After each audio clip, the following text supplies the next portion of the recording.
We've been quite enthusiastic about Metal Gear Solid 4 Guns of the Patriots finally becoming playable on modern hardware after its long-standing exclusivity with the PS3. Solid Snake's swan song might not have pleased everybody, but it's certainly a beloved title among franchise fans, thanks to the innovations it brings to the table and the way they're woven into the experience so well. If you're thinking about taking this one on when Master Collection Volume 2 comes along, whether it's for nostalgia or just curiosity, we've got a few things we believe you should know before you pick up a copy to play Guns of the Patriots. There's a fair bit to unpack, so we'd best get started right away.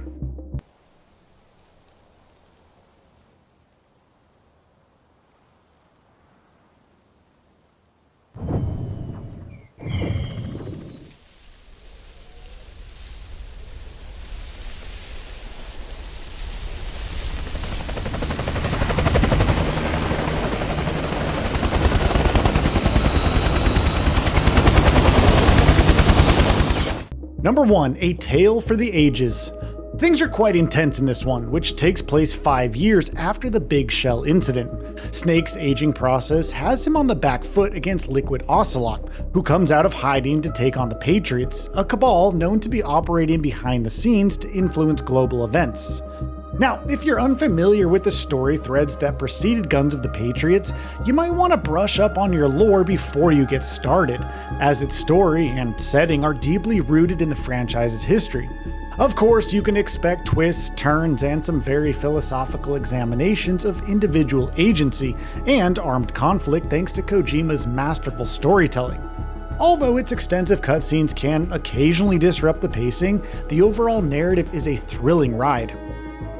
Number 2. A sublime blend of stealth and action.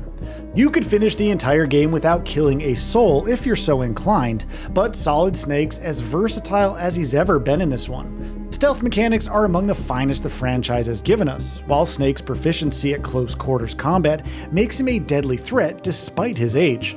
Of course, the world design is a huge part of the gameplay loop, and the Sons of the Patriot system, the SOP's pervasive influence, is going to be felt as you make your way through the story.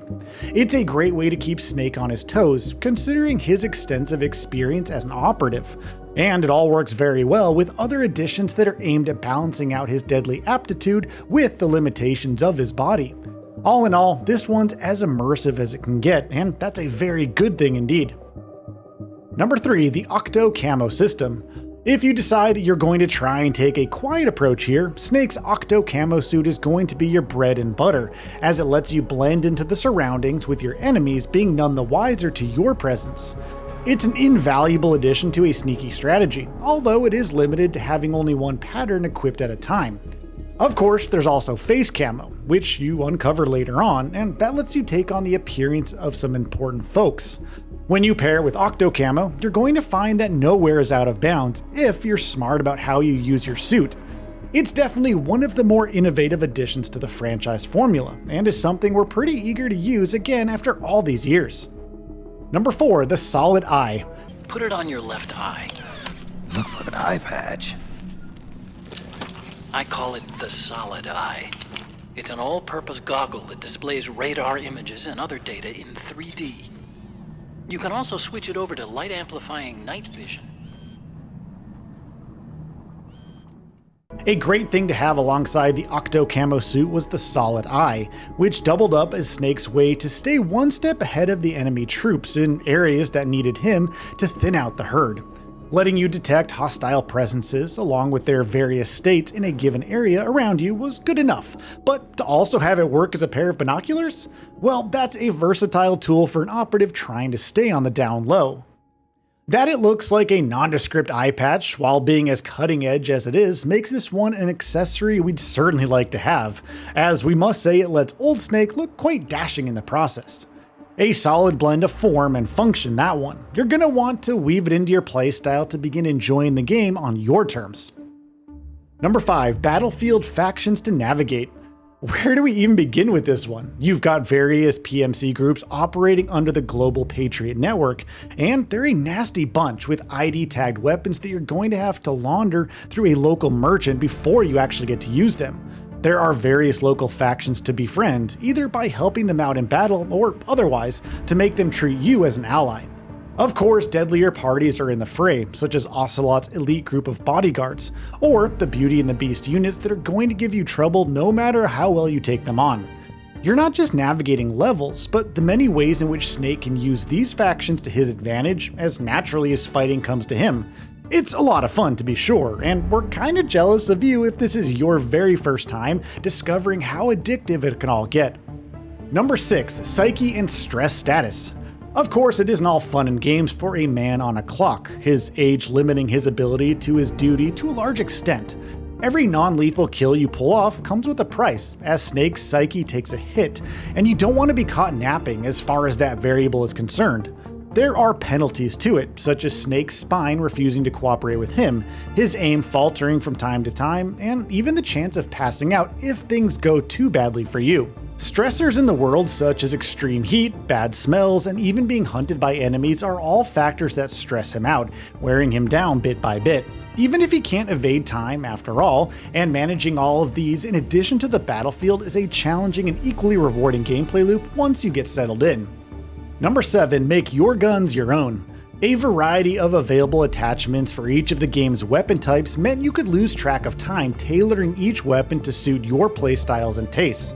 Yeah, there are fairly elaborate customization systems around today, but when you consider the time of this one's original release, it was quite fun and definitely came with a lot of depth. That should be the case even now, and with all the games balancing over the years, min-maxing your gear is definitely a very entertaining part of the experience on offer here in Guns of the Patriots. We're sure franchise veterans among you are already grinning at the thought of laying their hands on weapons that should feel very familiar very fast once the game is out. Number 8. Do a thorough recap.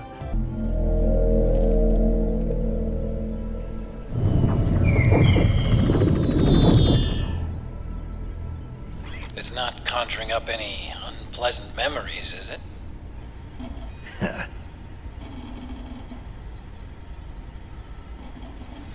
I was being attacked by Frank Yeager.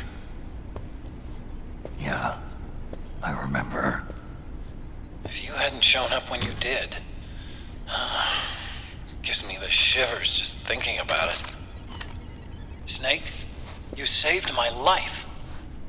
We weren't kidding when we said that this one is quite heavy on the nostalgia, and there are just so many callbacks for long-term fans that might be lost on you if you don't know what you're actually looking at. It was all part of the game's allure, and it's something we wouldn't want you to miss out on in all honesty. There are quite a few great recaps to get you up to speed, including our 8-hour look at the entire saga, which we have linked below in the description. Check it out. So, setting aside a little time to get a working knowledge of what's happened with Solid Snake since he first appeared on the scene so many years ago is a good idea. It's going to make many moments, big and small, feel so much more engaging as a result if you're approaching this as a total noob, or perhaps as someone who's played only Delta Snake Eater. Number 9. It's quite big on story exposition. We're sure you had already heard about this one's cutscene link long before we brought it up earlier. It deserves its own entry on this list since this is a title that bets big on its story, and isn't at all afraid to risk you wandering off to fix yourself a quick snack or a drink while maintaining a passing focus on what's unfolding on your screen. This one's made for fans, and you might find yourself looking up details more often than you think if you're unfamiliar with the franchise's lore, and the complex relationships between the members of its cast. Again, doing your homework is going to pay dividends here as far as this one's concerned. Number 10. A 20-hour campaign with great replay value. It's only going to take you roughly 20 hours to beat the story, and that's definitely something we did back in the day, given how eager we were to see where it took us. But rolling the credits isn't the end of your time with this game, as a new playthrough is going to be a lot smoother given that you get to keep your gear and unique configurations. You could also try to get your hands on the stealth camo, which requires that you beat the game with 0, and yes, we do mean 0 alerts, it's tough, or the ammo bandana, which gives you infinite ammo on all of your firearms. That one needs 5 million Drebin points, or a playthrough where you don't kill a single hostile. And that includes the Beauty and the Beast bosses. How, you ask? Well, figuring it all out is of course part of the fun. Number 11, Metal Gear Online 2 isn't returning.